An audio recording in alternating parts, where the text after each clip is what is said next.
Mugamba mutya abali ku channel ya Faith bwa Chaiti YouTube channel ya Fona kolwalero njagadde mbalaga eddagala lino liyitibwa ekigaji. Ekigaji kino kigenda kuyamba naddala gwe alina obuzibu okubeera ng'osiibwa emabega naddala eyo wafuluma obubi nga wakusiiwa ekintu ekyo abaami mwe musinga okubeera nakyo. Osobola okulaba omusajja ng'ayimiridde naye ng'atadde engalo emabega nga yenna yeetakula mu bantu. N'olwekyo ekigaji kino kigenda kuyamba bulungi nnyo gwasiibwa emabega naddala eyo wafuluma obubi.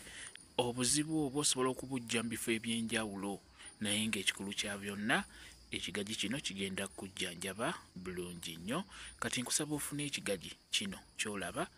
Bw'omala okufuna ekikoola ky'ekigaji kino ogenda kukiwaatako, ogenda kukiggyako kino ekikuta ky'okungulu okukoolemu ebyo bibeera mu makkati obiteeke mu kantu, bijja kuvaamu bulungi nnyo bivaamu. Bw'omala okubikokoolamu nkusaba ofune enniimu. Enniimu eyo tugenda kusalaasalako akakuta k'okungulu ak'enniimu wamu ne kajwisa akatontono ojja kuba okanyigiramu. Bw'omala enniimu kusaba ofunayo ekikoola kya taaba.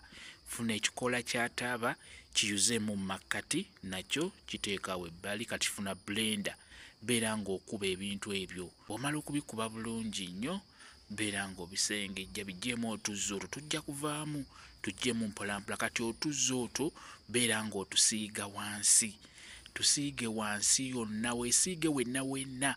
Gwe omwami sooka osaleko bulungi enviiri zo wansi, n'oluvannyuma beera nga weesiiga eddagala eryo lyesiige waggulu eno ku busajja bwo wamu n'emabega yonna. Siigayo eddagala eryo, ekyo ekyokusiiyibwa kijja kubeera nga kikuvaako bulungi nnyo.